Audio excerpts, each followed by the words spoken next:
सबसे अहम खबर कि मुल्क में कोरोना वायरस से पहली मौत की तस्दीक हो गई है। जी हां, कर्नाटक के गुलबर्गा में गुज़िश्ता दिनों काजी मोहम्मद हुसैन सिद्दीकी की मौत हुई थी। गुलबर्गा के डीसीपी शरत ने इसकी तस्दीक की है। इंतकाल से कबल उनके खून के नमूने लिए गए थे जो कि जांच के लिए बेंगलुरु लैब भेजे गए थे। लैब ने जांच में कोरोना वायरस की तस्दीक कर दी है। 29 फरवरी को काजी मोहम्मद हुसैन सिद्दीकी सऊदी अरब से वतन वापस लौटे थे। वतन वापसी पर उनकी तबीयत खराब हुई थी। इसके बाद उन्हें गुलबर्गा के प्राइवेट अस्पताल में इलाज के लिए दाखिल किया गया था। उनकी हालत में सुधार न आने पर उन्हें हैदराबाद के एक प्राइवेट अस्पताल में मुंतकिल किया गया। 10 फरवरी को हैदराबाद से गुलबर्गा वापसी के दौरान काजी मोहम्मद हुसैन सिद्दीकी की रास्ते में ही मौत वाक़ हो गई थी। वाज़ेह है कि मुल्क भर में 70 से ज्यादा मामले कोरोना वायरस के रोशनी में आ चुके हैं। सिर्फ महाराष्ट्र में 15 मामले रोशनी में आए हैं। मरकजी हुकूमत कोरोना वायरस की रोकथाम के लिए हर मुमकिन इक़दाम भी कर रही है।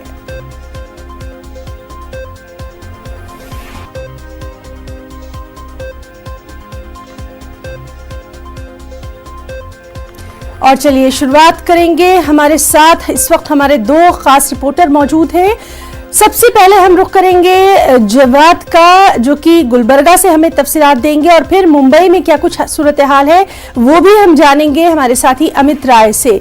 जवाद, बेहद अहम खबर, कोरोना वायरस से पहली मौत की तस्दीक हुई है, क्या कुछ और तफसीलात? जवाद।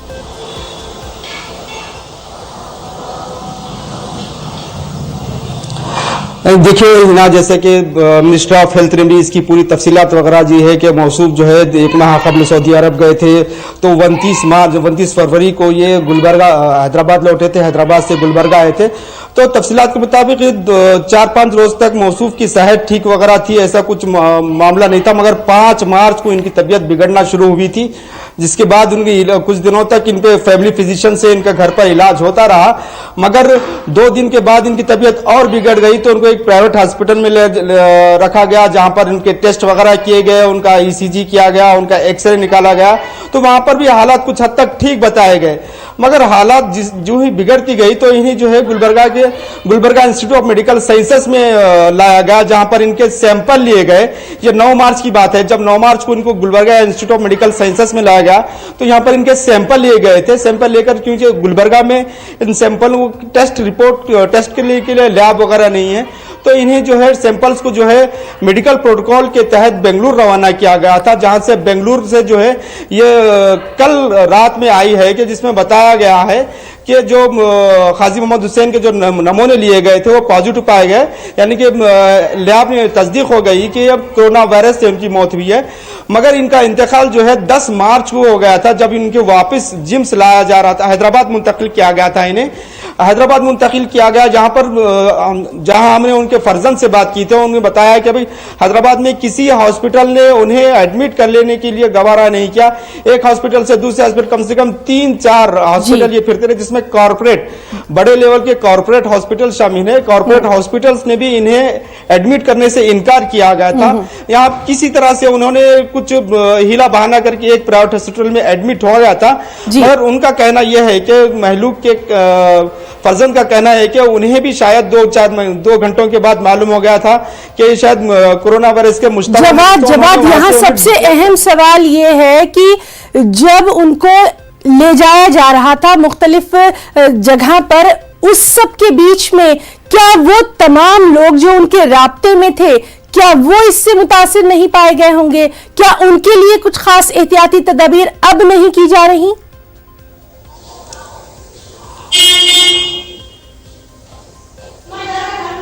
देखिए ना, कल ही रात मेरी बात हुई है उनके जो बड़े फर्जंद है काजी हामिद फैसल सिद्दीकी से। उनका ये कहना है कि हालांकि डिस्ट्रिक्ट एडमिनिस्ट्रेशन ये कह रहा है कि 43 लोगों को हमने आइसोलेटेड किया, जिसमें कुछ फैमिली मेंबर्स भी हैं, मगर कल हम उनके घर गए थे तो कहीं ऐसा नहीं लगा कि उनके घर से किसी को आइसोलेटेड किया गया है। हामिद फैसल सिद्दीकी की अगर से बात करें तो वो खुद मैयत के साथ थे, मगर उन्हें किसी तरीके की तबीयत वगैरह उनकी नासाजी नहीं है।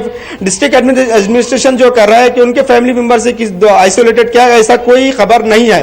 हाँ, अलबत्ता रात 10 बजे के आसपास डिस्ट्रिक्ट एडमिनिस्ट्रेशन से कुछ लोग आए थे, जिसमें उनके अहले खाना को जो है 2 दिन कबल बुखार आ रहा था, उन्होंने एहतियाती तौर पर जो है उन फैमिली हेल्थ डिपार्टमेंट के ओहदेदारों के साथ रवाना किया है, मगर उनका कहना है कि उनके घर से किसी की भी तबीयत नासाज नहीं है कोई भी, हालांकि वही थे मैयत के जवाब। खैर ये तो अभी हाल फिलहाल की बात है कि तबीयत नासाज नहीं है, लेकिन एक एक कदम जो है बहुत फूक फूक कर रखना है। और हम भी देखेंगे कि ये खबर दिखाए जाने के बाद अब वहां पर क्या कुछ एहतियाती तदाबीर उठाए जाते हैं।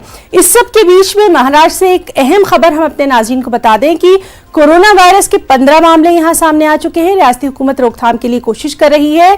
कोरोना वायरस के बढ़ते खतरे के पेश नजर बाजार में कालाबाजारी देखी जा रही है। मार्केट में अब नकली सैनिटाइजर पहुंच गए हैं। ऐसा ही एक मामला मुंबई के अकोला में पेश आया है। संस्कार आयुर्वेदिक नाम की एक कंपनी ने बगैर इजाजत के सैनिटाइजर बनाए जो कि बाजार में आ गए। इसकी इत्तला मिलते ही महकमा फूड एंड ड्रग्स ने छापेमारी की और कार्रवाई की। नकली सैनिटाइजर का नमूना जांच के लिए भेज दिया गया है। और चलिए सीधे रुख करेंगे मुंबई में मौजूद हमारे साथी अमित राय का।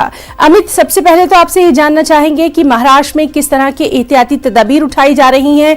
हम देख रहे हैं कि उद्धव ठाकरे जो है वो लगातार इस मामले पर खुद नजर बनाए हुए हैं। और दूसरी बात, नकली सैनिटाइजर भी बाजार में है।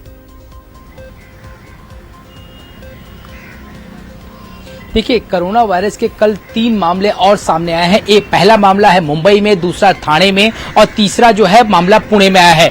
मुंबई में जो शख्स जो है पॉजिटिव पाया गया है वो दुबई से आया हुआ था। उसकी उम्र 65 साल बताई जा रही है और उसकी हालत जो है काफी नाजुक बताई जा रही है। वहीं अगर पुणे में जो मरीज जिसपे पॉजिटिव पाया गया कोरोना वायरस के लक्षण, वो जो है अमेरिका से आया हुआ था। और वहीं ठाणे के अगर मरीज की बात करें तो वो फ्रांस से आया हुआ था।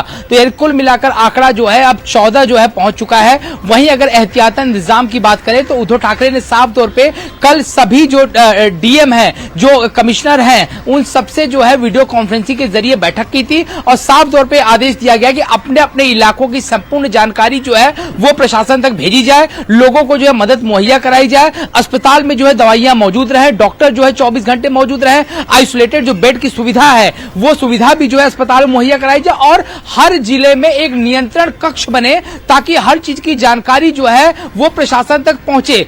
दूसरी बात ये कही गई थी कि टूर्स एंड ट्रेवल्स वालों को जो है निर्देश दिए गए कि आपने कितने लोगों को यहां से विदेश भेजा हुआ है और कितने लोग विदेश से वापस आ रहे हैं, इन सारी चीजों की जानकारी आपको जिला कलेक्टर को देनी पड़ेगी। और जो लोग विदेश से लौट रहे हैं उनके लिए ये सलाह दी गई कि आप कम से कम जो है 14 से 15 दिन जो है अपने घरों में रहें, क्योंकि कोरोना वायरस का जो एक कहर है वो लगातार बढ़ता ही चला जा रहा है। और इसको देखते हुए जिस तरह से एहतियातन कदम उठाने की बात कही गई कि आप अपने हाथों को जो है चाहे साबुन से चाहे सैनिटाइजर से जो है लगातार जो है उसको धोते रहिए। तो सैनिटाइजर की और मास्क की कालाबाजारी भी जो है बड़े जोरों से हो रही है। हमने देखा था कि भिवंडी में जो है 2 दिन पहले जो है बहुत सारे मास्क जो है ऐसे ही फेंके गए थे माफ कीजिएगा।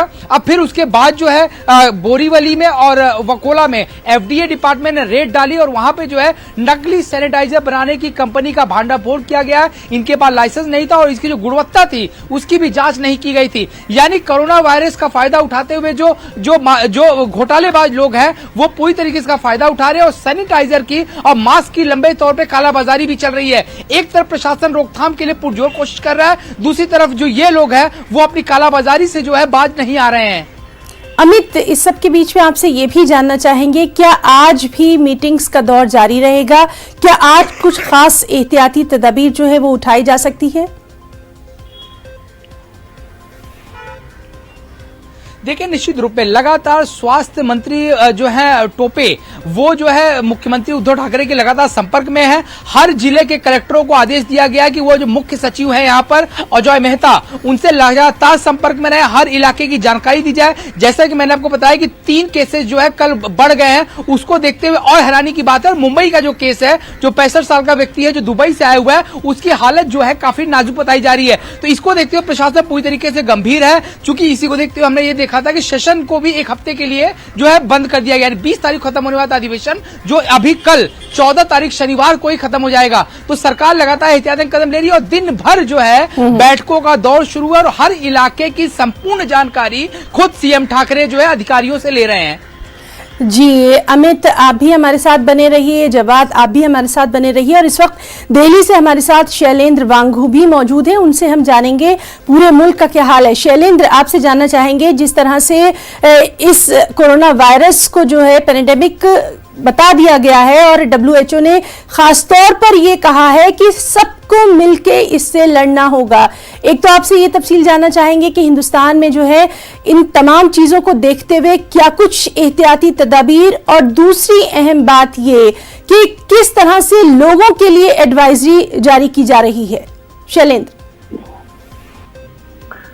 बिल्कुल हिना, आपको बता दें कि कोरोना को लेकर लगातार सेंट्रल गवर्नमेंट की तरफ से कदम उठाए जा रहे हैं, लगातार मीटिंग्स की जा रही हैं।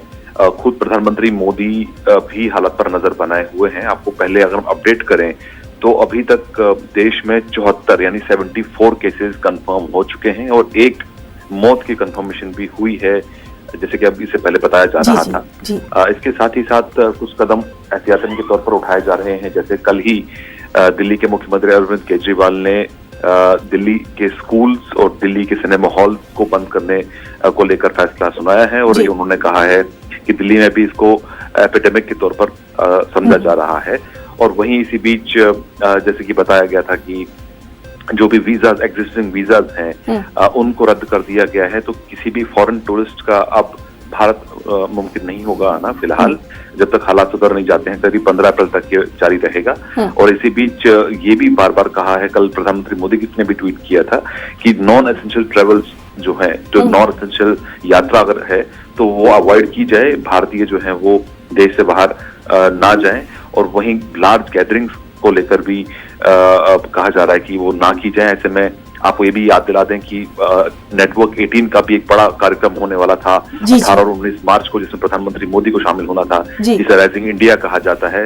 राइजिंग इंडिया समिट को भी रद्द कर दिया गया है एक रिस्पॉन्सिबल ऑर्गेनाइजेशन के चलते कोरोना क्राइसिस को देखते हुए। लेकिन इसी बीच एक अहम बात आपको बताना चाहेंगे कि इन तमाम पहलुओं के बीच खुद प्रधानमंत्री कार्यालय भी स्वच्छता को लेकर, सैनिटाइजेशन को लेकर कदम उठा रहा है।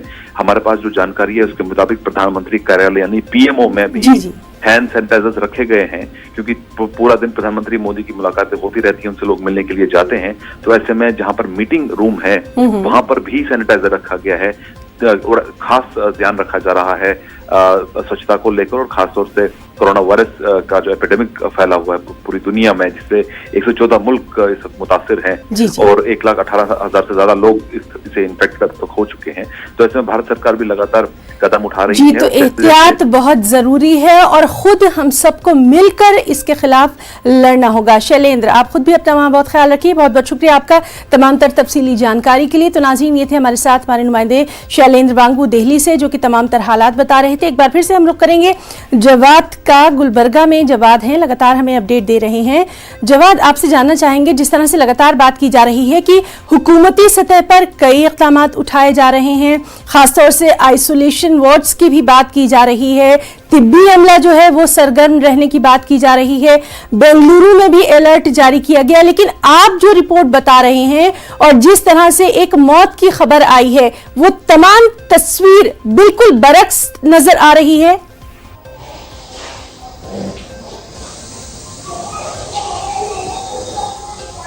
देखिए ना, अगर से हम जिले इंतजामिया की बात करें तो एहतियाती इकदाम यहाँ पर भी उठाए गए हैं। ESI हॉस्पिटल, जो यहाँ एक बड़ा हॉस्पिटल है, ESI सरकारी हॉस्पिटल, उसमें जो है 200 बेड का एक आइसोलेटेड वार्ड बनाया गया है।